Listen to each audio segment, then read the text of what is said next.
Hebreus capítulo 4, nós vamos ler do verso 14 e 15. Diz assim a palavra de Deus: Jesus, o sumo sacerdote que se compadece de nós. Tendo, pois, a Jesus, o Filho de Deus. Você repara bem que os autores do Novo Testamento, muitas vezes, eles colocam Jesus, o Filho de Deus. É a tônica. Isso aí não é uma maneira assim, Nayane, de trazer uma beleza retórica. Não, é uma provocação. É uma provocação. Então, quando eles falam assim, escrevem assim, Jesus, Filho de Deus, é uma maneira de confirmar quem Jesus é. Aliás, Jesus foi o único ser humano que sabia quem era, o que estava aqui e qual era a missão. Nenhum de nós sabemos. Nós nos supomos. Você pergunta para uma criança, o que você vai querer ser quando crescer? O que a criança diz? Um monte de coisas. Um monte de coisas. Porque ninguém sabe de fato o que a gente vai ser. Ninguém sabe de fato qual é a sua missão. A gente vai vivendo e as experiências, elas vão nos encontrando. Mas ainda você só se supõe. E ainda a gente fica naquela dúvida, será que é isso aqui mesmo? Jesus não. Jesus foi o único ser humano que não se supunha. Ele sabia quem era, sabia o que estava fazendo aqui, sabia qual era a missão dele, sabia que ele ia morrer e que ele iria ressuscitar. O único ser humano da história. Então, quando a Bíblia diz aqui, Jesus, Filho de Deus, não é uma palavra retórica. É uma confirmação de um fato. Ok? Sim, pastor Calixto? Algumas versões falam Filho do Homem. Há alguma diferença? Sim, Filho do Homem, a gente falou disso algumas aulas atrás.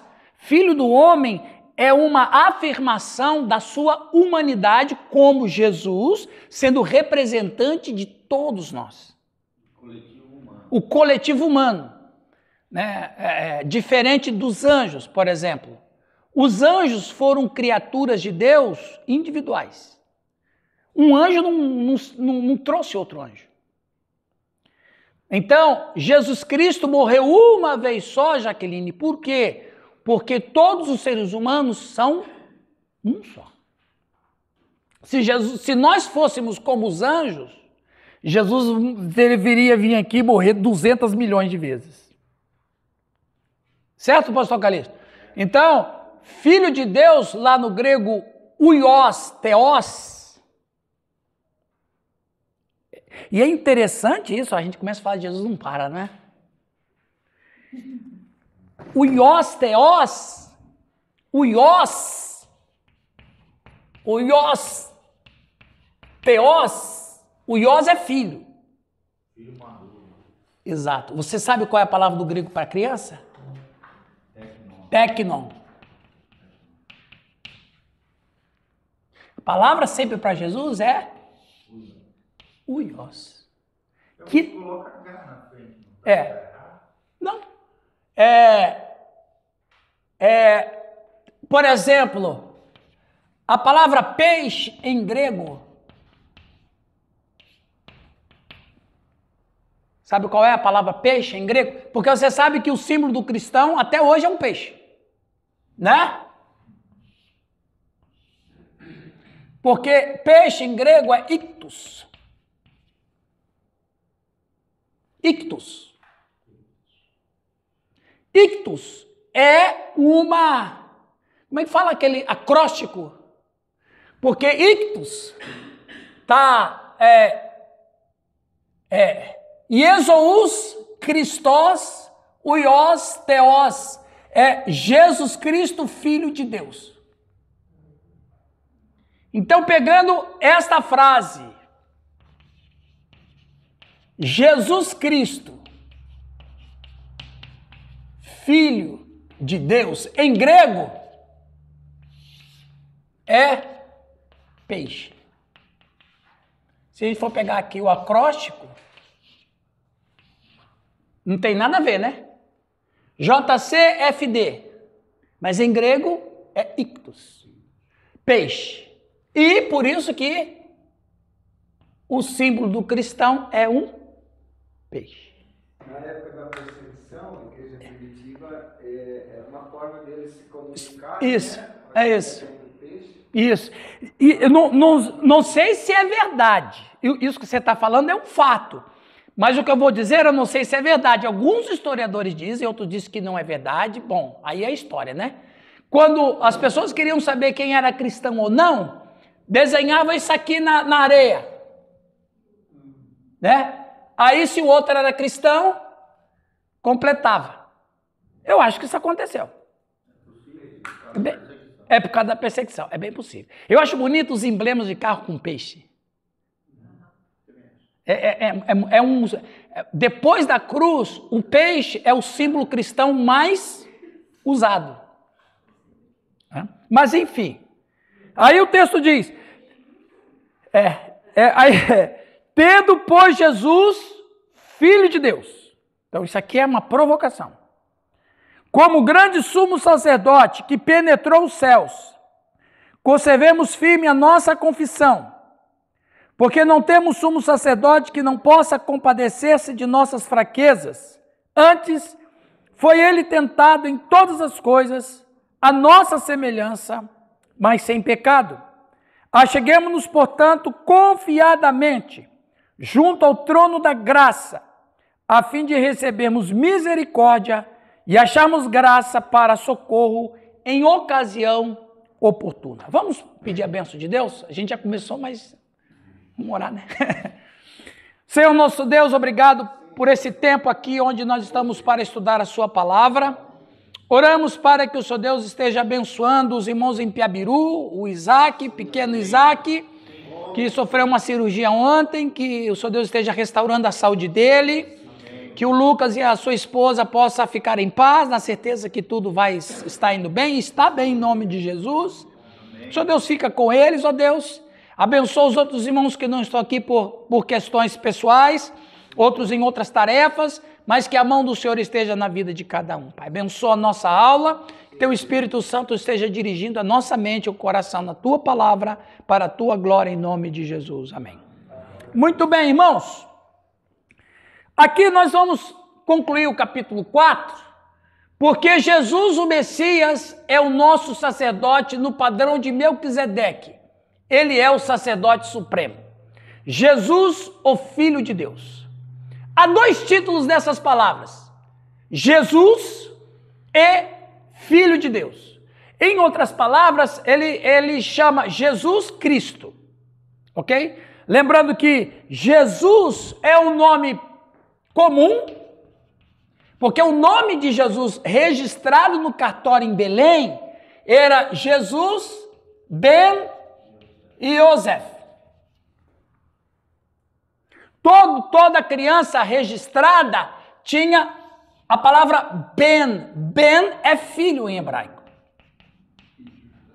Exatamente, Jesus, filho de José. Então derivava-se o nome do pai como sendo filho do pai. Yosef, Aí é Jesus ben Yosef, era o nome dele registrado. Jesus, aí Cristo é um título. Que em hebraico como é? Mashiach, e em grego Christos, que os dois significam ungido. E todo o Antigo Testamento, pessoal, todo o Antigo Testamento, eles ansiavam pelo ungido que viria.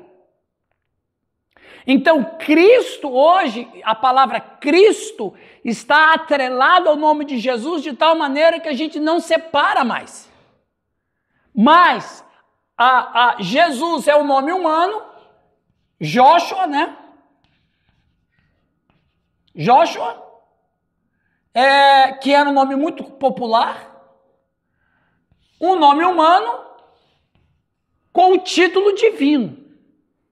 Então, Jesus Cristo, nós estamos assim de uma maneira muito até poética, dizendo o homem, Deus. Jesus Cristo. Então, há dois títulos dessa palavra. Jesus, o Filho de Deus, representando sua humanidade e divindade. Como nosso sumo sacerdote, ele nos representa como homem para Deus e Deus para o homem. Isso é impressionante. É impressionante. Jesus Cristo, ele como nosso sumo sacerdote, nos representa como homem para Deus. Aí, pastor Calixto, é o Filho do homem. É aquele que Deus olha para nós, vê a pessoa de Jesus Cristo. A Trindade olha para nós, vê a pessoa de Jesus Cristo. Nós estamos, e aí você vai entender quando a Bíblia diz ali, Sérgio, que nós estamos ocultos em Cristo. Ou seja, todos nós vivemos a vida cristã à sombra do Cristo. Por isso que Deus aceita as nossas orações, o nosso louvor, o nosso cântico. Ele é impressionante a maneira como nós dependemos de Cristo. Então, como nosso sumo sacerdote, ele nos representa como homem para Deus e Deus para o homem. Então, você quer saber como Deus é? Olha Jesus de Nazaré. Você quer saber como você deveria ser e eu deveria ser e o que Deus vê de nós? Olha para Jesus de Nazaré. É muito impressionante essas questões. Chegou o nosso apóstolo Mor. Hoje ele está meio... Esse aí é. Mas você sabe, o pai dele, o finado e eterno Gilberto, qual era o apelido dele, Nilton? Qual era o apelido do teu pai? Pai Abraão. E aí o Nilton cooptou para ele, se apropriou desse apelido. E, aliás, se você colocar um turbante dos tuaregues lá do deserto, você vai virar um judeu assim, cara, babilônico. Judeu babilônico. É porque o Abraão era babilônico, né? Então, você vira um caldeu, rapaz. Agora, se você colocar uns colares e uns anéis, você vira um imperador babilônico. Você tem... Você é demais. Ó, quando o Calixto esteve em Israel, eu falei, ó, se você colocar um turbante, não volta mais. Você não volta mais. Você fica lá, cara. Pensa um camarada que tem a aparência da turma daquele norte da África ali, daqueles judeus, aqueles... É fantástico. Aqui só tem gente especial. Continuando. Jesus é um sacerdote único, no sentido de que ele é Deus e homem. Né? Só algumas coisas para a gente pensar. A humanidade de Jesus teve um ponto de partida. A segunda pessoa da Trindade é eterna e existiu para sempre como filho. Mesmo antes de adicionar à humanidade a sua divindade, Jesus, o Messias, é verdadeiramente Deus e verdadeiramente homem. Eu quero mais uma vez enfatizar isso. E vou dizer aos pastores presentes, procure evitar dizer que Jesus era 100% homem e 100% Deus. Porque número, se você fala que Jesus era 100% homem e 100% Deus, você coloca ele dentro de uma métrica. Quem é que pode medir o Senhor? Não tem como você medir o Senhor. Então, quando a gente fala 100% homem, 100% Deus, Sandra, você está colocando Jesus dentro de um limite métrico. Porque além de 100, tem 110, tem 120. Tem... O duro que quando a gente vê, é o todo. Hã? Quando a gente vê, já falou. É verdade, quando a gente vê, já falou. Claro, não é pecado, não é blasfêmia, não é nada disso. É apenas uma correção técnica. Teológica, nós estamos limitando ele, porque a métrica limita. Então, eu também tinha esse vício, desde a época do seminário, que a gente aprende assim, lê livros assim, Professores ensinam assim. Aí depois de algum tempo eu falei, mas não tá legal esse negócio de 100%, não tá legal. Aí a gente vai amadurecendo e, enfim. Então, a melhor fala é que os pais da igreja fizeram. Verdadeiramente Deus e verdadeiramente homem. Jesus Cristo era verdadeiramente Deus e verdadeiramente homem. Agora, tem um detalhe. Oi, bispa. Seja bem-vinda, bispa Delma. Agora, tem um detalhe importante a ser falado, bispa Meira. As mulheres dos pastores presbiterianos é tudo bispa. Um detalhe importante a falar. É bispa porque tem uma catedral. É verdade, é verdade. E uma coisa importante falar. Catedral da família. A igreja, no seu começo, brigou tanto pela divindade de Jesus, principalmente nos 300 anos iniciais, que pouco se falou sobre a sua humanidade. Nós não podemos dar menos ênfase à humanidade de Cristo. Que foi o problema no concílio de de Constantinopla, em 451, que o catolicismo, olha que coisa impressionante, Cirilo de Alexandria estava enfatizando a humanidade de Cristo, porque se de fato falar só da sua divindade, e se a gente dissociar a divindade da humanidade, nós estamos fragmentando Cristo. Se ele não era verdadeiramente Deus, e se ele não era verdadeiramente homem, se ele era somente verdadeiramente Deus, ou se ele era somente verdadeiramente homem, ele não poderia ter feito o que ele fez na cruz. Ele só pôde fazer o que fez na cruz porque ele era verdadeiramente homem e verdadeiramente Deus. Se a gente dá menos peso a uma dessas duas naturezas, nós vamos incorrer num erro sem perceber. Então, se enfatizou muito, Otília, Jesus é Deus, principalmente para brigar contra quem? Contra o arianismo, o Ário, o bispo de Constantinopla. Porque o Ário dizia que Jesus não era Deus, Jesus era filho de Deus. Ok, então, aí enfatizou, entrou em ação um grande homem de Deus chamado Atanásio. Atanásio foi um pai da igreja vibrante, e ele era brigão. Eu sou fã de Atanásio. Olha que impressionante. Os pais da igreja, isso aqui é só um detalhe histórico para vocês. Os pais da igreja, eles eram divididos em dois grupos. Os apologistas e os polemistas. Os apologistas eram os santos. Eram aqueles que defendiam a fé cristã. Eram aqueles que diziam tudo a favor da fé cristã.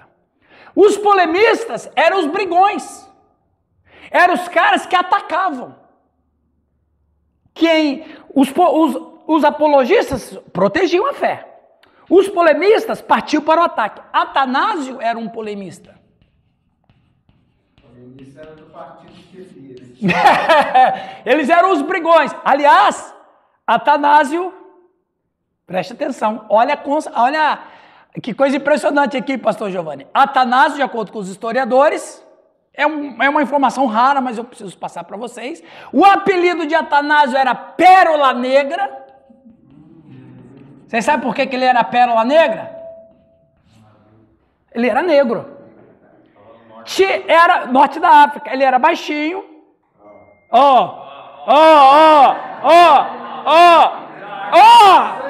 Rapaz do céu! Eu tive uma revelação aqui. Eu tive uma revelação aqui agora. Eu estou vendo a ressurreição de Atanásio aqui no século 21. O Atanásio, ele era brigão. Qual é o problema disso? O problema é que o Cirilo vai chegar e vai dizer, não, Jesus ele era verdadeiramente homem. Daí, aí o que eu estava falando do catolicismo, olha que coisa interessante. O Cirilo de Alexandria, ele vai defender a humanidade de Cristo. Ele defende a humanidade de Cristo e vai chamar isso de cristodocos. Que significa o quê? Mãe de Deus. Olha que impressionante. O título cristodocos, ou a mãe de Cristo, ou a mãe de Deus, não era para exaltar Maria. Era para exaltar a humanidade de Cristo. O Cirilo vai dizer que Cristo ele era verdadeiramente homem. Aí ele cunha essa palavra mãe de Deus para Maria. Não para exaltar Maria, percebe? Mas para exaltar a humanidade de Cristo. Só que o catolicismo depois se fortalece, pinça essa fala de Cirilo e dá ares de divindade para Maria, que é totalmente o contrário. Isso é só um dado importante. Por que a gente precisa aprender essas coisas de Jesus? Porque a gente precisa conhecer o máximo que a gente puder de Cristo, da sua história e a história depois de Cristo. Para a gente estabelecer a nossa base cristã. Olha que interessante, eu vou pedir que alguém leia João 8,58 e outra pessoa leia João 8,56. 8,56 e 8,58. Quais são as duas pessoas? João o quê? Não. João 8, Eu leio. 56 e 58. Vamos ler? E outro? João 8. 8,56 e 8,58. Eu leio. Pode ler então, Nayane. Abraão. Peraí. Muito bem. Pode ler os dois versículos, Nayane. Abraão, vosso pai, alegrou-se por ver o meu dia. Viu e regozijou-se. Pode ler o 57 e 58, não tem problema não. Perguntaram-lhe, pois, os judeus, ainda não tens 50 anos e vistes Abraão? Respondeu-lhes Jesus, em verdade, eu vos digo, antes que Abraão existisse, eu sou. Olha que impressionante. Isso significa que Jesus teve algo que ninguém mais teve, uma pré-existência. E a pré-existência de Jesus é uma pré-existência eterna, não somente histórica. Porque aí eu quero fazer uma pergunta aqui, eu não quero entrar nesse assunto bem falado hoje, a gente vai estudar isso no capítulo 7. Quando foi que Abraão viu o dia de Cristo? Melquisedeque. Abraão viu o meu dia. Que impressionante. Daí, mas você não tem 50 anos. Não, ele não tinha mesmo, ele tinha mais ou menos 30 anos. Antes que Abraão existisse, eu sou. Então, quer dizer, ele bugou a cabeça dos camaradas. Do que você está falando? Quem é você? É a mesma questão do João 3, quando o Nicodemos vai conversar com Jesus. Se você ler João 3, assim, é um detalhe que a gente lê a Bíblia de maneira muito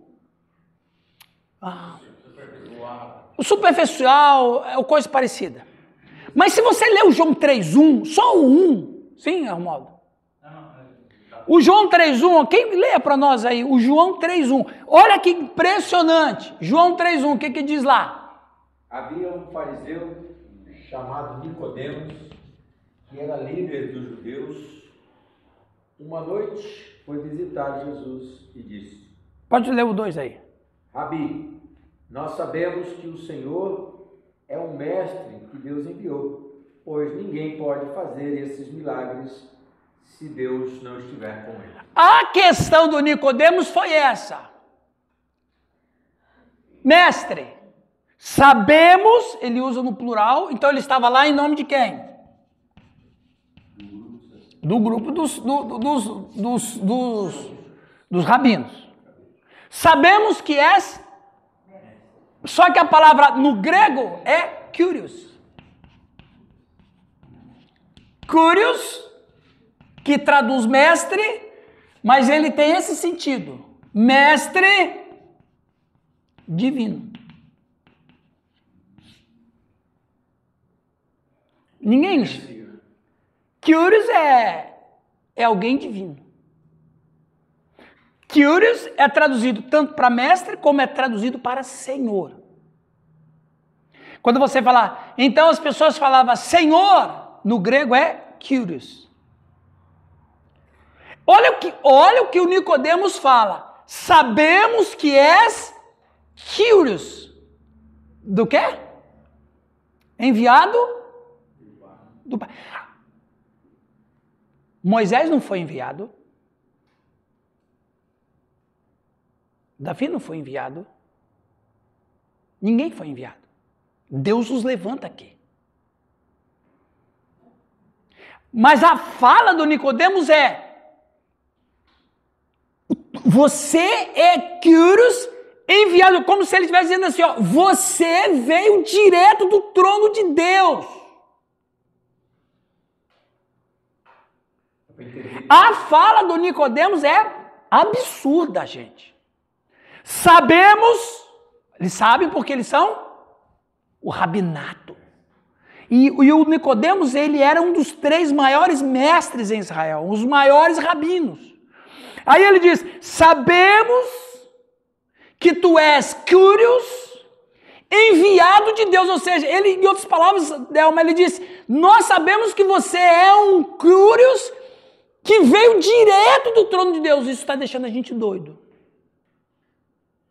Está deixando a gente... Aí ele diz, porque ninguém pode fazer nem ensinar como você faz. E se Deus não estiver com ele, Giovanni, não é a mesma coisa de Deus estar com Moisés. Se Deus estiver com ele no sentido que se ele não estiver no mesmo nível que Deus. Olha que coisa impressionante. Percebe? O Nicodemos está bugado, ele está louco, ele tem uma briga entre os rabinos. Porque uma parte diz assim, esse Kyrios é de Deus, ele é um Messias. A outra parte diz, não é não, ele é um qualquer. É um blasfemo, é um à toa, é um populista, ele é um agitador das massas. Que é muito comum quando tem uma nação oprimida. Ok, então quem é que vai conversar com ele? Eu vou. Então Nicodemos vai lá e pergunta, quem é você? E dá para perceber que os caras também não queriam perder o posto dele. Não! Se aparece maior que ele... Mas acabou para ele, exatamente. Então o Nicodemos, ele chega para Jesus completo. Agora eu penso que o Nicodemos passou o dia inteiro na ansiedade para encontrar com ele à noite. Ele estava louco. Ele passou talvez o dia inteiro em reuniões, ansioso, porque à noite ele mandou recado, eles agendaram e ele vai estar encontrando com ele na fonte, tal, a fonte, enfim. A pergunta dele é uma pergunta que foi cunhada, discutida, avaliada, conversada. Ele faz uma pergunta não espontânea, ele faz uma pergunta trabalhada. Não encontrou ele. Não, ele não fez aquela pergunta, eu tenho uma curiosidade. Não, a pergunta dele era teológica e era uma pergunta que foi fruto de muita discussão. Sabemos que és mestre vindo. Então, quem é esse Jesus que a gente canta? É esse Jesus maravilhoso, verdadeiramente homem, verdadeiramente Deus. Que a gente ora, que a gente louva, que a gente escuta a sua palavra. E é esse Jesus que estamos sempre adorando, cantando, exaltando, pregando. Ele é o que tem proeminência sobre a igreja. Ele nunca se tornou menos Deus, mas acrescentou uma natureza humana à sua natureza divina. E assim tornou-se uma pessoa com duas naturezas distintas, funcionando juntas e em perfeita harmonia. Deixa eu ver se eu tenho isso. Alguém lê esse slide, por favor? Quem vai ler? Sidney, dá para ler, Sidney? Deixa eu... Lê lá, Sidney. Se Jesus não fosse totalmente homem, ele não poderia ocupar o lugar de homem pecador, a não ser e ser substituto para o castigo que o homem merece. Olha esse texto de João 1,14. E o Verbo se fez carne e habitou entre nós, cheio de graça e de verdade, e vimos que a sua glória como do unigênito do Pai. E o Verbo... Tem que trocar o olho. Olha lá. Nós já discutimos isso aqui na primeira aula. Logos, verbo, o verbo pré-existente, eterno, se fez carne. Olha que impressionante. Foi o verbo que se fez carne. Não foi a carne que ficou cheia do verbo. Isso é importante. Que coisa linda, né, cara? Jesus sai do Kairos e entra no Cronos. Isso é fantástico. E é impressionante o que você está falando, Newton. Não é isso mesmo, mas eu nem sei se eu falo disso aqui. Mas assim, Jesus entrou no nosso sofrimento. Lembra da pericorese? Ele deixou um estado de festa, entrou num ambiente de sofrimento. A Bíblia diz em Hebreus 12, alguém leia para nós? É muito maravilhoso falar de Cristo. Hebreus 12, 1 e 2. Alguém vai ler para nós, por favor? É importante a gente fazer essa leitura. Leia lá, Giovanni. Preste atenção. Portanto, também nós, visto que temos a rodear-nos tão grande nuvem de testemunhas, desemparacemo-nos de todo o peso e do pecado que tenazmente nos assedia. Corramos com perseverança a carreira que nos está proposta, olhando firmemente para o autor e consumador da fé, Jesus, o qual, em troca da alegria que lhe estava proposta, suportou a cruz, não fazendo caso de ignomínia, e está sentado à destra do trono de Deus. Em troca da... Não, em troca da... A alegria que ele estava proposta. No grego em troca da alegria que estava na frente dele. Quando a gente tem uma festa, um casamento, uma formatura, um batismo, qualquer coisa que seja festa, a festa está sempre de frente de você. Ela sempre está na sua frente. Em troca da alegria, em troca da festa que havia antes da criação, ele deixa um ambiente de festa e entra num ambiente de sofrimento. Jesus. Aí o Verbo se fez carne e habitou entre nós, cheio de graça e de verdade. Graça, porque graça é um movimento. Graça não é um ser, não é uma pessoa. Graça é um movimento. É um movimento para ajudar alguém. E vimos a sua glória.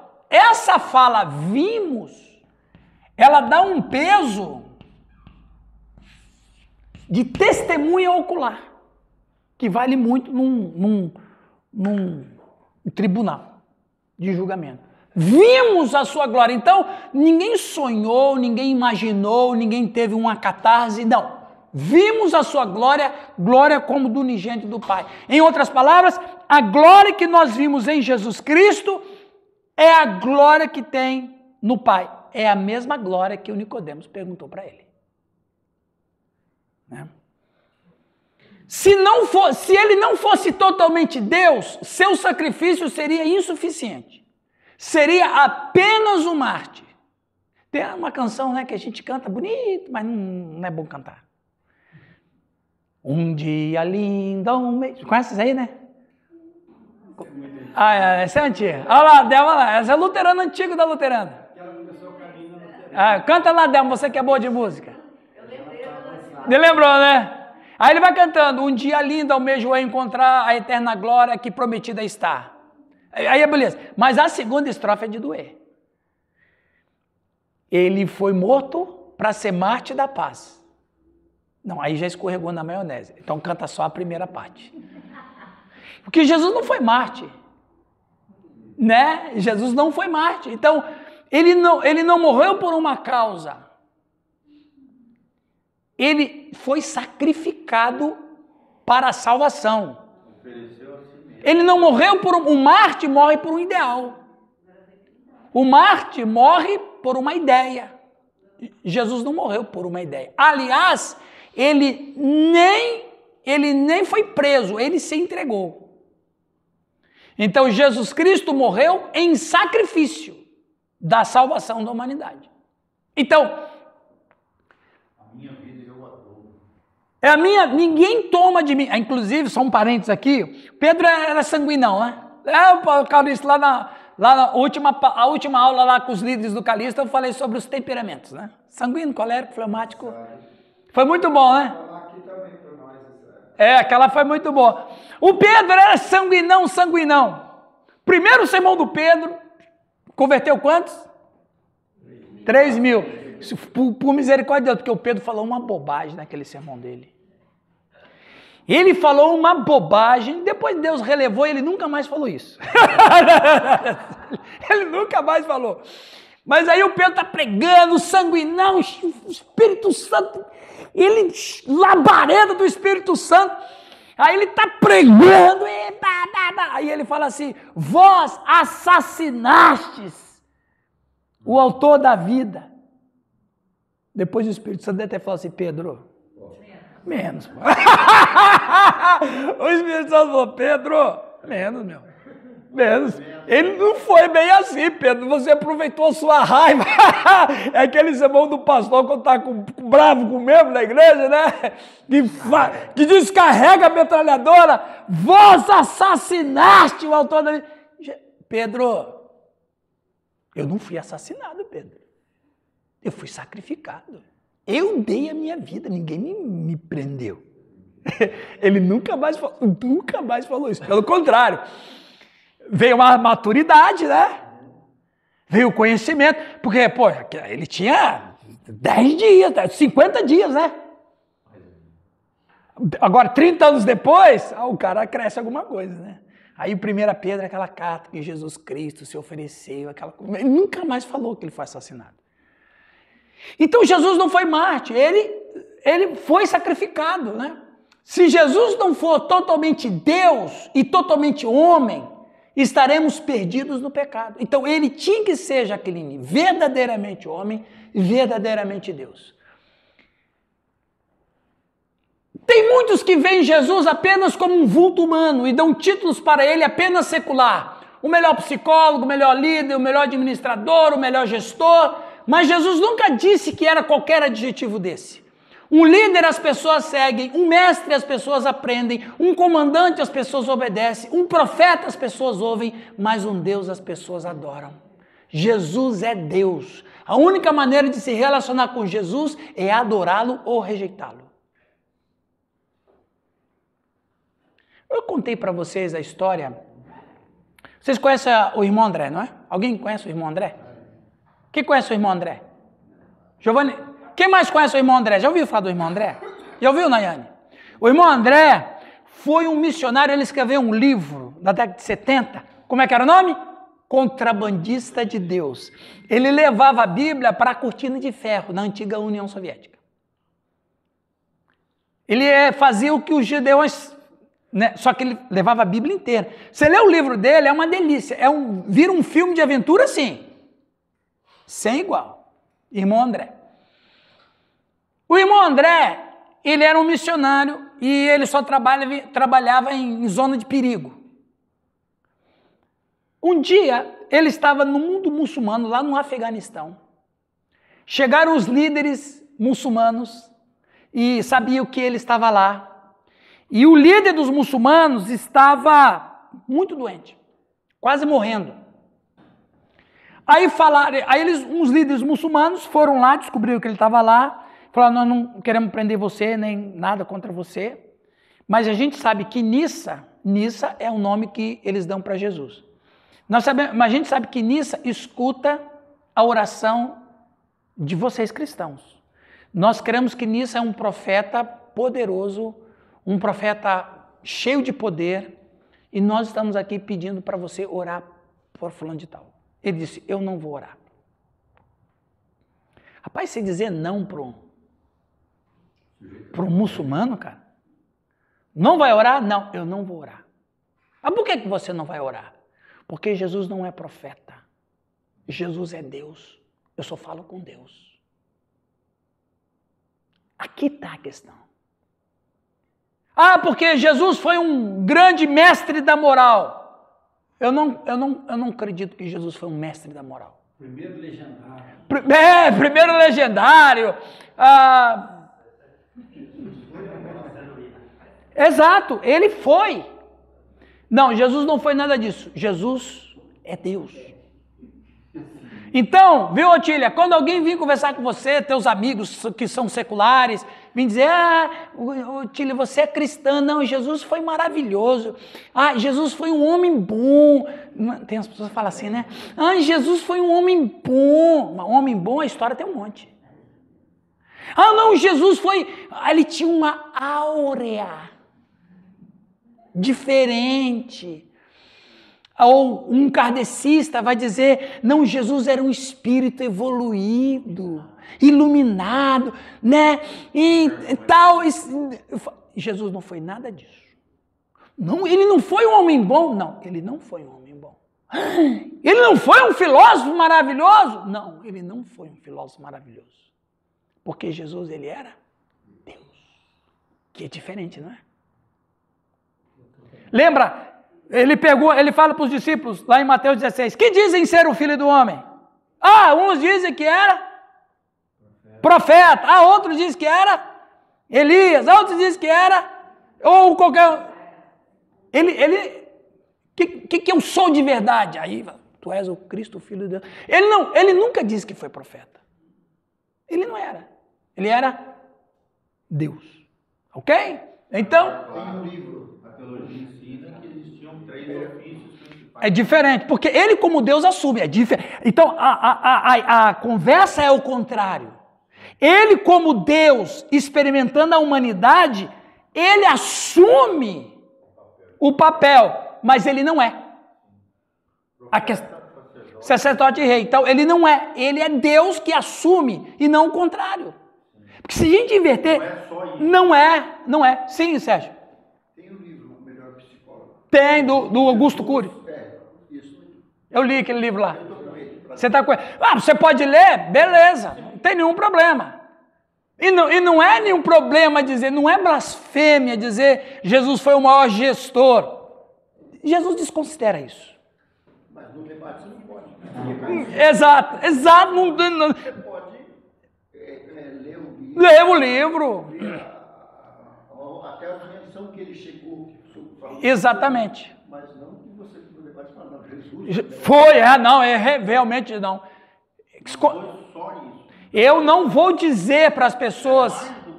Exato, eu não vou dizer para as pessoas que Jesus foi o maior psicólogo. Não, a tese do Augusto Cury é maravilhosa. Não é. Jesus foi o maior tudo. Foi o maior gestor, o maior administrador de empresa. Foi tudo, ele foi o maior tudo.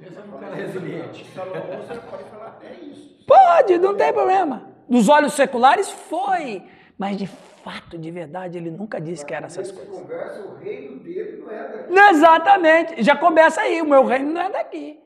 Então não esqueçam isso, um líder as pessoas seguem. Já Jesus, ali, o estilo de liderança de Jesus, tem até um livro, né? O estilo de liderança de Jesus, é um livro bom, tudo, mas Jesus nunca disse que foi líder de nada. Inclusive, eu estava conversando com o Giovanni, apresentando uma antítese, Nayane. Às vezes, eu gosto de um pouco fazer um contraponto para as pessoas pensarem, né?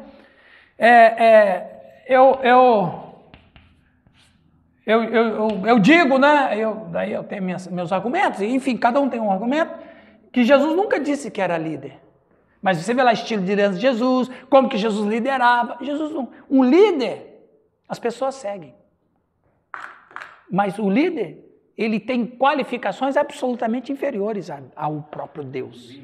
Exato, né? Então, colocar Jesus como líder, Deus encarnado, líder, é estranho. Muito bem, mas pode debater isso numa outra oportunidade. Esse aí, sabe quem é?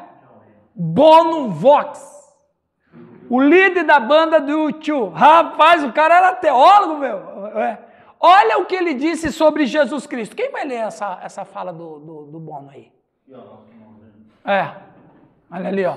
Capricho que o sogro está aqui, meu. Lê lá. Não é improvável para mim. Veja bem, a resposta secular para a história de Cristo é sempre esta. Ele era um grande profeta. Claramente uma pessoa muito interessante e com muitas coisas a dizer. Assim como outros grandes profetas como Elias, Maomé, Buda ou Confúcio. Porém, na verdade, Cristo não deixava você fazer isso. Ele não isentava das responsabilidades.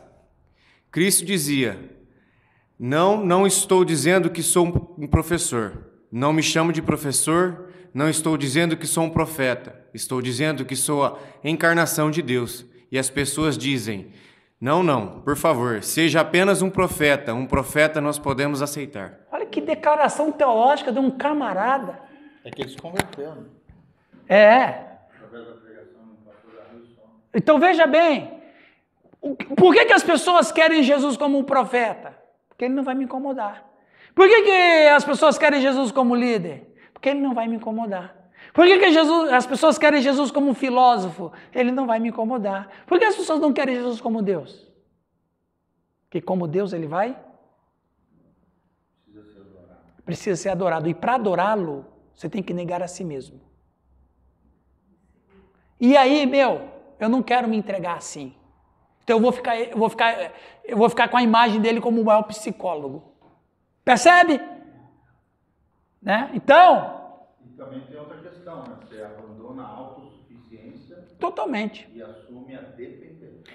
Lembra, foi aqui que eu falei, né? Sobre o livre-arbítrio, não foi aqui? Foi, né? É uma discussão tão boba.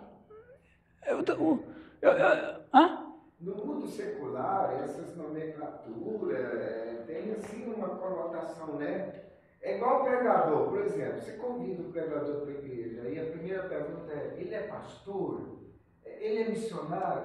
O que isso vai ser diferente? Vai diferenciar. Agora, se você fala que o cara é pastor, parece que a igreja dá mais. Se falar que ele é um diácono, um presbítero, talvez vamos aceitar. Um diácono, um cara usado por Deus, mas por causa. O que é diácono já cai o nível. Já cai o nível. É porque nós temos uma mente... Sabe qual é o problema? É que nós temos uma mente cartesiana. Esse é o problema. Eu acho que com Cristo aconteceu a mesma coisa. Sim. E quem é esse que está falando aí? Né? Falaram isso com o apóstolo Paulo. Né? Quando ele estava pregando, ninguém conhecia ele. Os caras lá no Europa, quem é esse tagarela aí? Né? E tagarela era um termo absolutamente... Tagarela foi um termo um pouco mais aceitável para nós, porque no grego chamou ele de espermologos. Espermologos é quem ejacula palavras tolas. O tagarela está um pouquinho mais perto, né? Quem é esse tagarela aí? O que foi, Jaqueline? Quando você vê uma pessoa falando muito, eu queria muito dizer o que você é, mas não vou falar. Eu vou ficar no tagarela mesmo. Né? É isso que você falou, Calixto. Né? Aí o texto vai dizer que esse sumo sacerdote, ficou bem claro aí um pouquinho sobre Deus, homem, Jesus, homem e Deus, para vocês? Então, que passou pelos céus. Esta frase refere-se à ascensão de Jesus. Nosso Senhor passou pelos céus físicos, para a presença própria ou imediata de Deus. Ele já está no céu, o descanso final. Nosso sumo sacerdote passou pelos céus, o que indica que Jesus não entrou apenas num templo físico, mas na própria presença de Deus. Temos um grande sumo sacerdote em pé, na presença de Deus, Jesus, o Filho de Deus. Lembra que eu falei para vocês aqui? Não sei se eu falei para vocês aqui, que eu fiz aquele texto de Isaías, capítulo 6. Não sei se eu fiz com vocês, acho que não, né? Oh, pessoal, é a coisa mais linda de Deus. Vamos abrir Isaías capítulo 6? Eu vou pedir para alguém ler Isaías 6, 1 a 6. Quem vai ler aí tem que ter o microfone, que é um texto grande. Levante a mão quem vai ler Isaías 6. Newton, apóstolo. Marcos. Ô, louco, já está nesse nível aí, mano. Pessoal, presta atenção, Larissa. Presta atenção no texto, porque eu quero fazer uma reflexão com vocês sobre isso. Isaías 6, 1 a 6. É o famoso eis-me aqui, envie-me a mim. Vamos ler?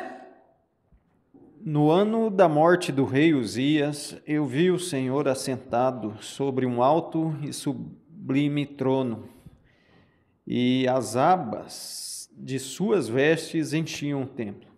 Serafins estavam por cima dele, cada um tinha 6 asas, com 2 cobria o rosto, com 2 cobria os seus pés, e com 2 voava. E clamavam uns para os outros, dizendo: Santo, Santo, Santo é o Senhor dos exércitos. Toda a terra está cheia da sua glória. As bases do limiar se moveram à voz do que clamava, e a casa se encheu de fumaça. Então eu disse: Ai de mim, estou perdido, porque sou homem de lábios impuros. Habito no meio de um povo de impuros lábios. E os meus olhos viram o Rei, o Senhor dos exércitos.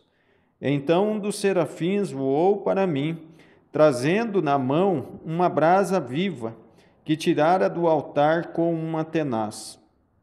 Com a brasa tocou a minha boca e disse: Eis que ela tocou os teus lábios, a tua iniquidade foi tirada, e perdoado o teu pecado. Depois disto, ouvi a voz do Senhor que dizia: A quem enviarei e quem há de ir por nós? Disse eu: Eis-me aqui, envia-me a mim. Preste atenção nesse texto, ele é absolutamente fabuloso. Nós temos uma cena assim, e eu quero falar isso, como que Jesus Cristo, Nayane, colocou eu e você. Eu e você, tá? Eu e você. Márcio, olha só. Que categoria de anjos estão no céu ali nesse texto? Serafins. Quantas asas eles tinham? 6. 2? Por que cobriu o rosto? 2 voavam? E 2 nos pés. O que eles falavam? O serafim. Presta atenção, esse texto é diferente. Diziam para quem? Para quem que eles diziam que Deus era santo? Não, olha lá. Olha lá que interessante. Para quem que eles diziam? Olha o texto. Um para o outro. Eles não falavam direto a Deus. Por quê? Porque os anjos não podem falar direto com Deus. Para falar direto com Deus, só lá no trono. Eles querem muito dizer para Deus que Ele é santo. Santo, santo, santo é o Senhor. Mas eles falavam entre eles. Eles olhavam um para os outros e diziam: santo, santo, santo é o Senhor dos exércitos. E o outro respondia: santo, santo é o Senhor dos exércitos. Diziam um para os outros, mas não diziam para ele. Aí o Isaías entra em cena. Um dos mais poderosos anjos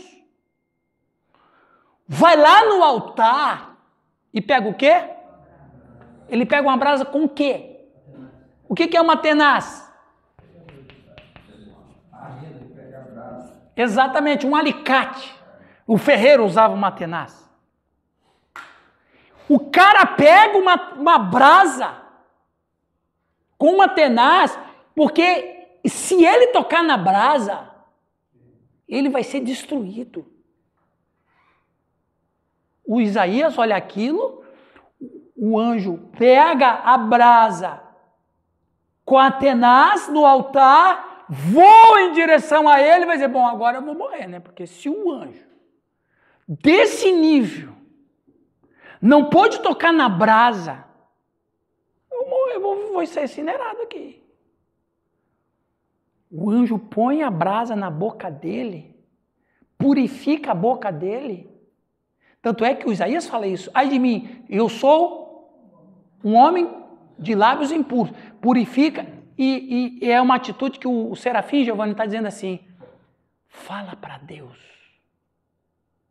que Ele é santo. Fala em nosso nome que Ele é santo. Nós não podemos dizer para Ele que Ele é santo. Só podemos dizer entre nós que Ele é santo. Mas só vocês, homens, podem dizer para Ele que Ele é santo. Estou purificando a sua boca. Diga para Ele, em nosso nome, que Ele é santo. Esse é o nosso lugar.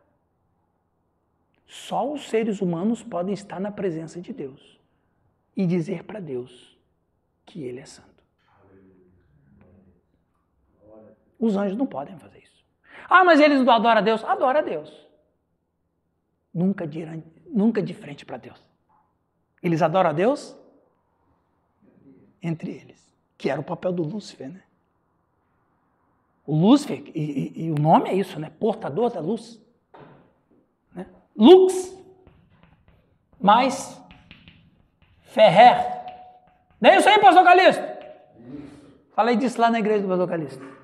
Luz, Ferrer, carregador.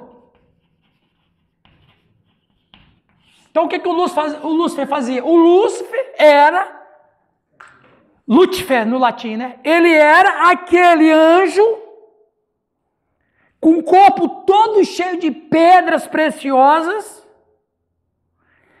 que recebia a luz de Deus, que recebia a glória de Deus, e nessa luz da glória vinha amor, bondade, santidade. Ele recebia essa luz de Deus e irradiava para os anjos. E os anjos, recebendo essa luz, essa glória, falavam entre si: santo, santo é o Senhor. Só nós podemos falar para Deus: santo, santo é o Senhor. Os anjos não podem falar direto para Deus. E por que nós, aí eu volto a Nayane, por que eu e você podemos, Nayane, entrar diante de Deus e dizer: tu és santo? Porque o nosso sumo sacerdote permitiu isso. Que impressionante, Giovanni. Que impressionante. Então quer dizer, Quer dizer, Jesus Cristo, ele penetra os céus e nos convida a entrar com ele como representante maior da humanidade. E por isso que a gente pode cantar direto para Deus. A igreja precisa saber disso, irmãos.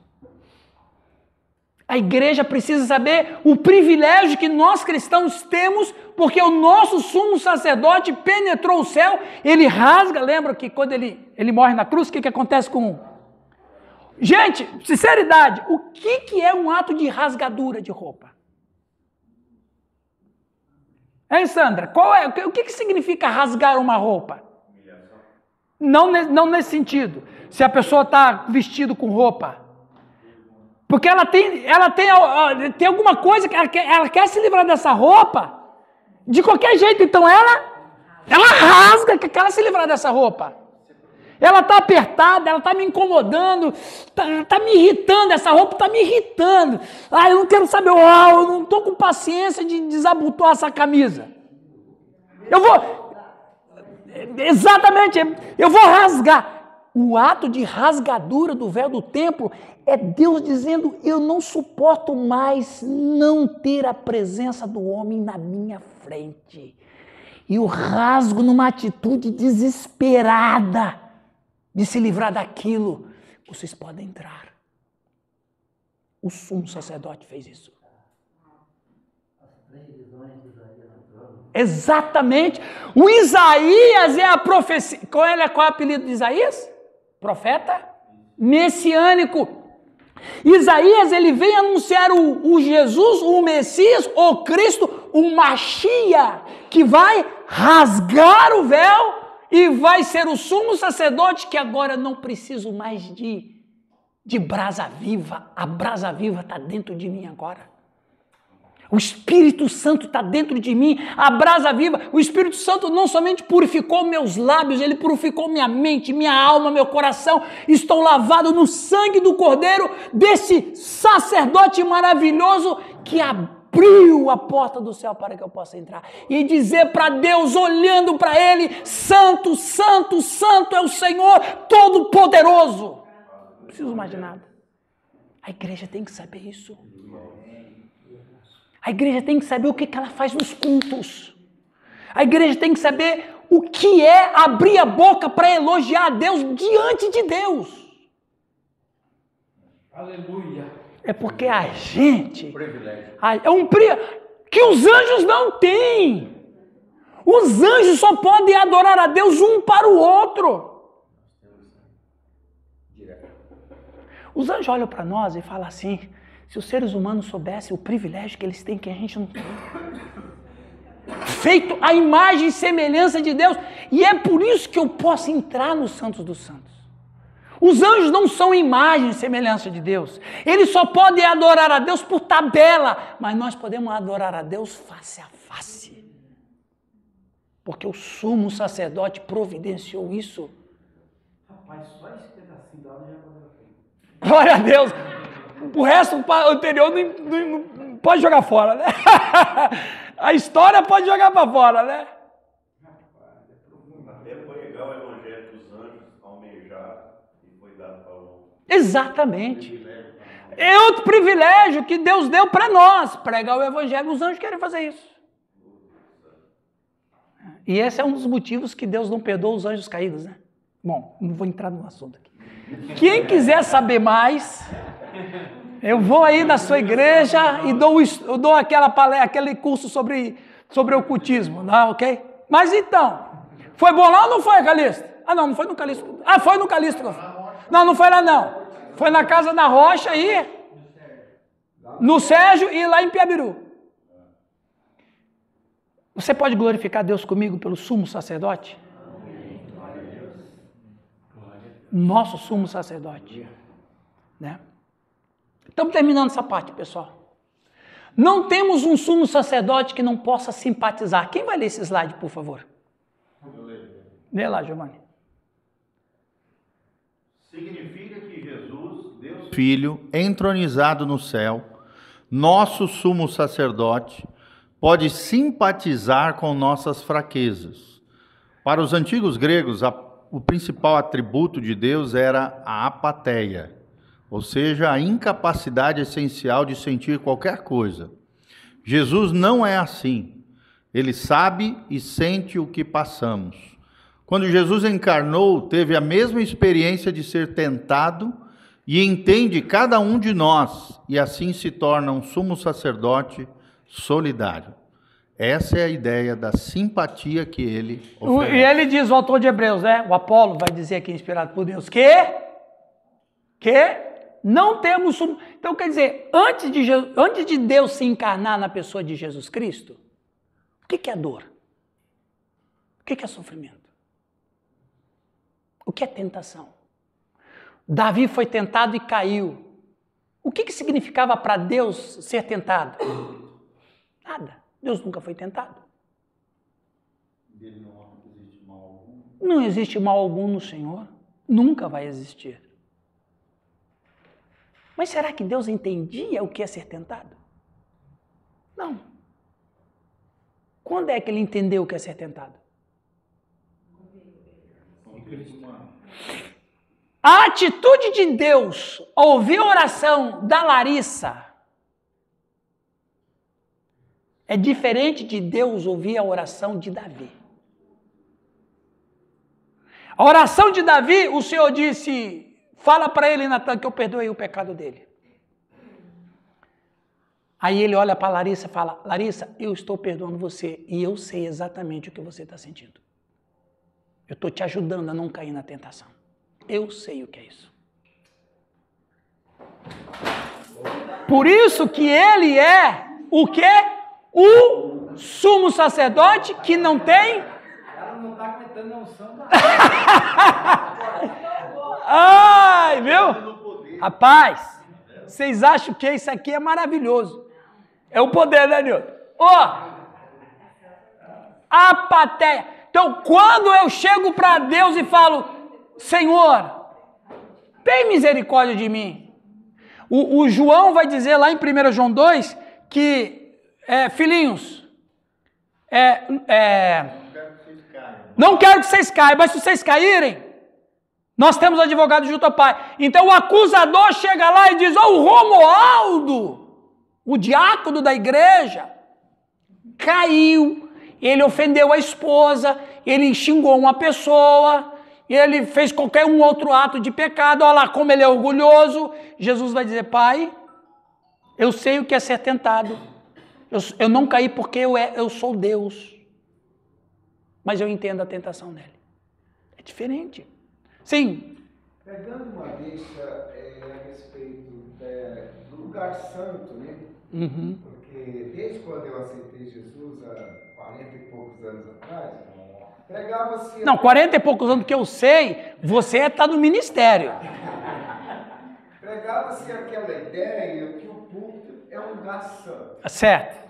E eu posso chegar até aqui, lá é lugar dos obreiros, aquela coisa, e eu cresci aprendendo. Aí depois que a gente vai amadurecendo, né? E eu tenho ensinado para a igreja, não, todo lugar é santo. Sim, claro. Não tem essa divisão mais. Né? Não tem. Se eu posso estar aqui no auditório, eu posso estar lá. Sim. Tá entendendo? Não, aqui é daqui para lá, negócio. Sim. Subir aqui, você tem que ser...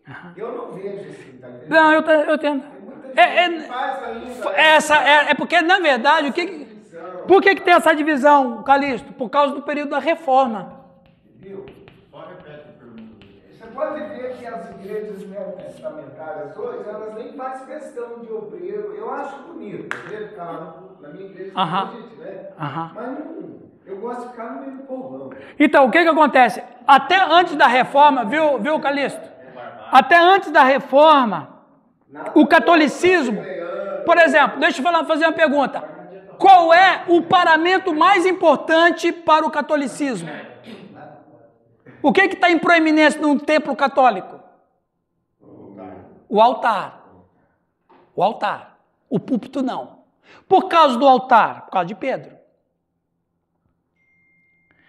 Depois da reforma, onde que está o altar? Não tem mais. O que tem? O púlpito. Porque dali, essa herança que a gente tem, que o púlpito é sagrado, é uma herança da reforma, sola, escritura. Sola, escritura. Nas igrejas protestantes, qual é a única igreja que conserva o altar? A igreja luterana. Porque ela conserva os paramentos católicos. Então o altar ainda continua em proeminência. Mas nas igrejas reformadas, o que está em proeminência? O púlpito. Mas você disse bem, vivendo a vida cristã, a gente descobre o quê? Qualquer coisa, qualquer lugar. Lembra quando eu aceitei Jesus Cristo? Essa é uma boa, já contei para vocês, eu vou contar para quem está aqui e não ouviu. A Igreja Luterana Livre, quando começou no Espírito Santo, no meu bairro, era uma igreja que não tinha prédio, não tinha nada. Então, o pastor missionário que estava lá, escuta essa, hein, Delma? Escuta essa. A gente se reunia numa boate.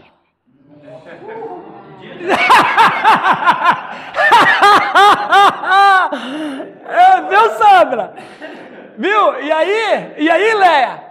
Era a famosa discoteca Luar. É verdade. Aí, o nosso pastor, um cara muito visionário, falou, bom, ele não achou um lugar para alugar. Aí o cara falou, vai lá na discoteca, fala com o dono lá da Luar, e alugou. Então a gente usava a Luar. Quinta-feira à noite para estudo, terça-feira à noite para reunião de oração, que daí não tem nada na discoteca, né? Quinta-feira para estudo bíblico, aí sexta não podia, porque os embalos de sábado à noite. Sábado à noite, 0. Sábado à noite, 0, mas aí nós tínhamos domingo de manhã e domingo à noite. Aí o que acontece? A turma chegava às 6 horas da manhã, limpava o ambiente, aí eles traziam a mesa do altar, púlpito, banner de igreja, de versículo bíblico, o lugar era transformado. E Deus estava ali. Então um lugar só é santo quando a gente está lá. Porque os santos estão lá. Aí, mas o mais legal é quando eu convidava meus colegas para ir na igreja. Aí o pessoal, tinha um amigo meu, inclusive ele é policial até hoje, deve estar quase aposentando, o Sérgio Sten, era meu amigo de infância. Ô Serginho, vamos lá na minha igreja? Ah, eu vou lá, Irã, onde que é? É lá no Luar. Eu falava assim, qual Luar? Discoteca? É. Ué, mas é igreja ou é discoteca? Era os dois. É os dois. Mas hoje, naquela época eu não tinha isso, mas hoje, uma jogada de marketing, fantástico. Uma jogada de marketing fantástica. Onde é que a sua igreja é? Onde lá, Márcio? Não, lá no Luar. Todo mundo sabia o que era Luar. Então, não é o lugar que é santo. Só é santo quando os santos estão lá. Nós estamos lá. Uma casa. A igreja fechou também, né? Não, entendeu? Aí depois o cara vendeu o Luar para outro, o outro não quis a gente, e a gente foi para uma escola. Depois compramos um terreno, construímos e tem até hoje a igrejinha lá. Isso eu posso estar em qualquer lugar. E vamos terminar com essa parte, para ir tomar um café. Considere o seguinte, Deus era acessível? Não, não era. Alguma coisa sobre o sistema de tabernáculo indicava que as pessoas podiam se aproximar do trono de Deus? Não, não podia. Absolutamente não. Sob a antiga aliança, ninguém se aproximava do trono de Deus e certamente não com confiança. Qualquer um que se aproximasse do tabernáculo deveria ser morto. Deus não era acessível. Os levitas foram instruídos a matar. Viu? Ninguém fala disso dos levitas. Eu sou levita. Você sabia que os levitas matavam as pessoas? Sim, quem quisesse se aproximar sem autorização...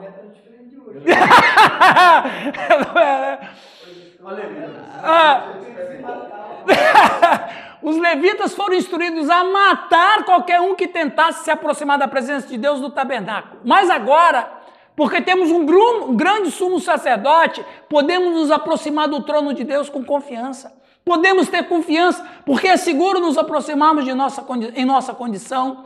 Ter confiança significa que podemos esperar receber o favor divino ao nos aproximarmos. A advertência nos é dada para não deixar de entrar no resto por causa da incredulidade. Eu errei a palavra ali.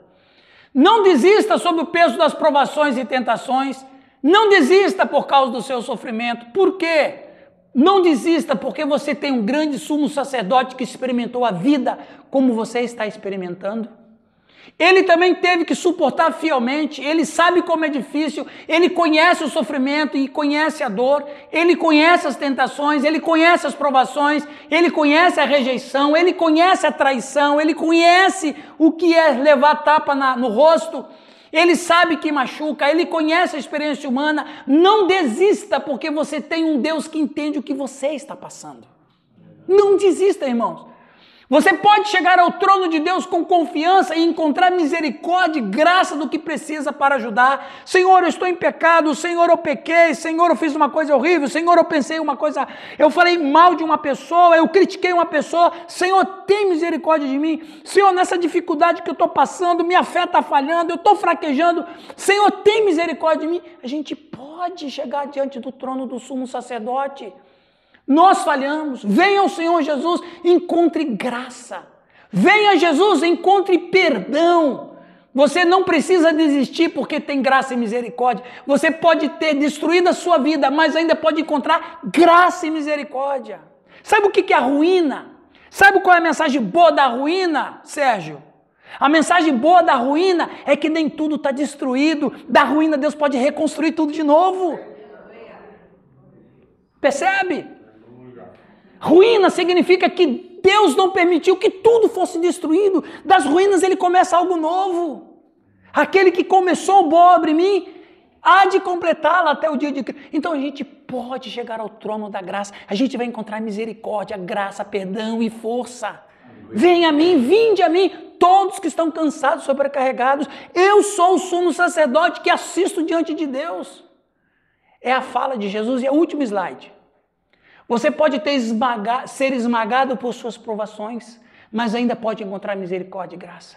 Não fuja de Deus, aproxime-se de Deus, encontre graça e misericórdia. Quando falhamos, Deus nos pega, nos purifica e nos perdoa quando chegamos ao seu trono. Você virá a Deus hoje e encontrará essa misericórdia e graça. Quero concluir a primeira parte com isso aqui. O apóstolo Paulo estava indo para Damasco prender e matar cristãos. Ele pegou a estrada para ir para Damasco, até que numa certa altura a estrada pegou ele. A gente precisa ser pego pela estrada. A gente precisa encontrar Jesus em algum ponto da nossa estrada, para que ele fale assim para nós: eu sou contigo, eu sou Jesus. Eu não sou filósofo, eu não sou psicólogo, eu não sou gestor, eu não sou líder, eu não sou nada disso. Eu sou Deus e eu estou pronto para te salvar. Amém? Isso que a igreja precisa saber. Deus nos abençoe. Vamos tomar um café. Glória.